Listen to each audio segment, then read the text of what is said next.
चिरां जिल्ला भारत भुटान सिमनानि हाथिसाराव एमएलए जयन्त बसुमतारिया गायग्रा बान्दो प्रटेक्सन बेखेवदों।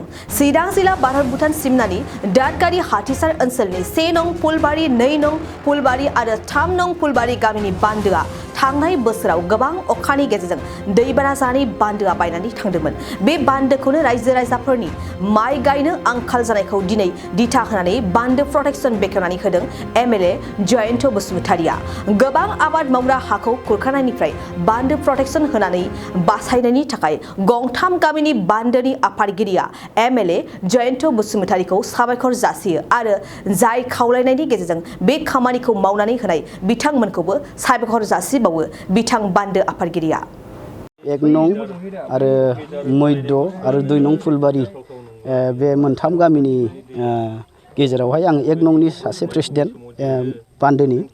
दा जोङो दिनैनि सानाव बेखौनो जोङो सार जोंनि जे एक्ट्रिस सिडली चिरांनि जे एमएलए सार बिथांखौ जोङो जोबोद हामबाय होनो गोनां। मानो होनब्ला जोङो थांनाय समफ्राव जोंनि जे बे बान्दोआ माने बायलांनानै बान्दोजों बायलांनानै जोङो माने बे दैखौ थिखोनो हाया जादोंमोन आरो बिराद जों खस्थ' जोङो बे देग्लाय जों माइखौनो गायनो मोनगोन ना मोना जों बेबायदि माबायाव दंमोन आरो फोरजायाव दंमोन।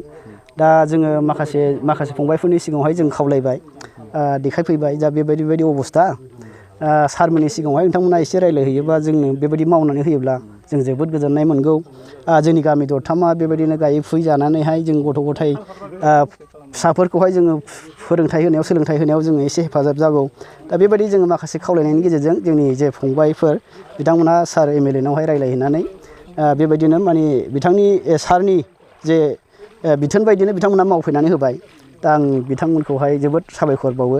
मानोना जोङो बिथांमोना जे जोंनि बेबायदि खावलायनायफोरखौहाय खोनासङाब्ला आरो मावफैयामोनब्ला माने जोङो देग्लायहाय जोबोद खस्थ' मोनगौमोन आरो। बेसेबां न'खर माइ गायो? जोंनियाव गैयाब्लाबो गामि दरसेयाव गैयाब्लाबो 85+ दङ दरथाम गामियावहाय गामि मोनथामजों। दा आं बेखौथ' हिसाबखौ मिथिजोबला जाहैबाय। जायखिया बेबायदिनो गामि दरसेयाव 85+ बा मथा मथि 200नि बारा दं आरो बेबायदि 300नि बेबायदि माबायाव दं आरो गेजेराव दं। दा आं बेखौनो नोंथांमोननि सिगाङावहाय दिनैनि जेबायदि जे हाबाखौ मावनानै होबाय बेनि थाखाय गोबांथार सारमोनखौहाय हामबाय होनाय थाबाय आरो धन्यबाद।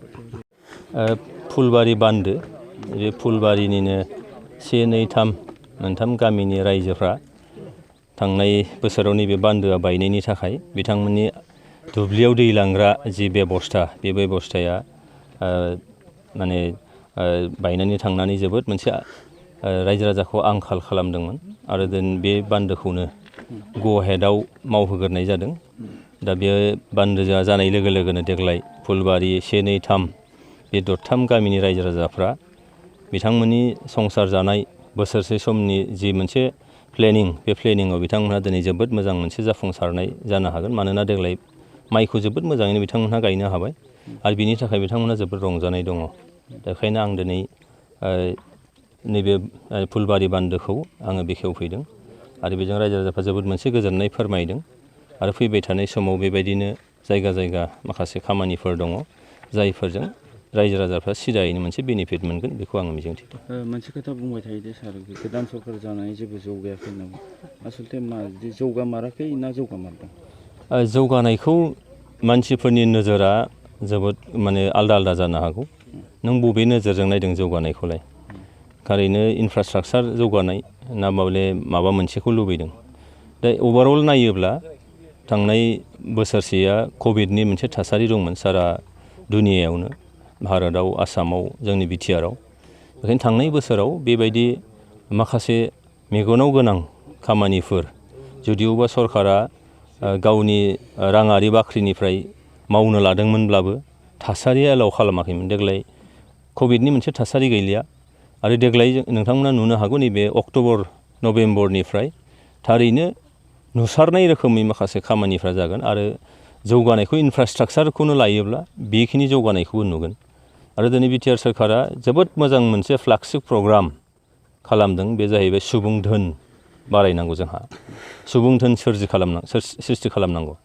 जेरैहाय UPSC एग्जामनि थाखाय बिटिआर ओनसोलनिफ्राय गासै 50 जन जोंनि मेलेम गोनां फरायसाफोरखौ सायख'नानै दाखालि 16 आगस्ट खालि बिथांमोनखौ दिल्लीयाव थिनहरनाय जाबाय। सानैक्य UPSC कचिं सेन्टारनि कलाबरेसनाव बिथांमोनखौ फ्रि अफ कस्ट 50 जन फरायसाफोरखौ फोरोंनाय जागोन आरो बे फैगौ बोसोरथामनि थाखाय बे फ्लागशिप प्रग्राम जागोन। बिनि उनाव आरोबाव IIT NIT नि इन्जिनियारिं खालामनांगौ। दा बेखायनो 50 जन फरायसाफोरखौ बे बिटिआर ओनसोलनिफ्राय सायख'नानै बिथांमोनखौबो क'क्राझारनि डिस्ट्रिक्ट लाइब्रेरि बे जायगायाव माने कचिं होगासिनो दं। आरोबाव नै एसे उनाव फैगासिनो दं जोंहा मेडिकेल लाइनाव आरोबाव 50 जन बा 50 जन फरायसा मेलेम गोनां फरायसाफोरखौ सायख'नानै बेयाव आरो कचिं होबावनाय जागोन। दा बेजों जों नुदों जे जोंनि देहानि थासारि बा जोंनि ओनसोलाव साब सेन्टारफोर दं, डक्टर गैया, बे मोनसे थासारि जायजों जोंनि देहाफ्रा मोजाङै जोङो फाहामथाय मोननो हाया। माने जोंनि साब सेन्टारफ्रा बा बिदिनो डिस्ट्रिक्ट जिथु माने सिभिल हस्पिटालफोर दङ जोबोद मोनसे गाज्रि थासारियाव दं। बेखायनो जोंनि ओनसोलनिफ्रायनो जोंनि गथ' गथायखौनो जोंनि ओनसोलखौ मोजाङै नायनो हानाय, बेंनो हानाय, अनसायनो हानाय बेबायदि जोंहा माने सुबुं धोन नांगौ। बिटिआर सोरखारा गरसेबो फैसा लायाजासे मोनथाम बिथिङाव UPSC APSC बेनिफ्राय इन्जिनियारिं आरो मेडिकेल लाइनाव फरायसाफोरखौ दिहुननो थाखाय दा थांखि लादों। दा बेफोरो जोंनि नुसारनाय मोनसे खामानि आरो बेजों फैगौ बोसोर बा बिनि नेक्स्ट बोसोराव बिनिफ्राय निस्सय मोजां मोनसे फिथाइ थायगोन आरो जोंनि ओनसोला जोबोद मोनसे समायनायै दावगालांगोन। आरो बेसो जोंनि प्रमद बर' दैदेननाय जोंनि सरकार UPPL सरकार आरो बे सरकारा बे ओनसोलखौ लानानै जोबोद मोनसे प्लेनिं लानानैनो आवगायलांबाय थागोन। बाइक सालायनो मोजां मोनग्रा सुबुंफोरनि थाखाय मोनसे गोजोनथाव खौरां। जोबोद खम बेसेनावनो लननि गेजेरजों बाइक लानो हागोन। क'क्राझार जिल्ला सेरफांगुरियाव थानाय पंका एन्टारप्राइजआव मोनसे गोदान खाबु लाबोदों। फैगौ 30 आगस्तनिफ्राय 2 सेप्तेम्बरसिम पंका एन्टारप्राइजआव लन मेला खुंफुंगोन। बेनि गेजेरजों नोंथाङा बाजाज कम्पानिनि गुबुन गुबुन रोखोमनि गोदान बाइकफोरखौ जोबोद खम डाउन पेमेन्ट होनानैनो लनाव लानो हागोन। बारा नङा, गासै 10,000 डाउन पेमेन्ट होनानैनो नोंथाङा बाइकखौ मोनफुंनो हागोन। जोबोद खम बिबांनि सुदआवनो गारिफोरखौ लानो हानायनि खाबु मोनगोन। बाइकजों लोगोसे बेसेन नाङाजासे हेलमेटबो मोननो हागोन। 1,000 रांजों नोंथाङा बुकिं खालामग्रोनानैबो दोनहरनो हागोन। बेजों लोगोसेयैनो नोंथांनि गोजाम जानाय गासैबो रोखोमनि बाइक स्कुटिफोरखौबो सोलाय सोल' खालामनायनि खाबुखौबो मोननो हागोन।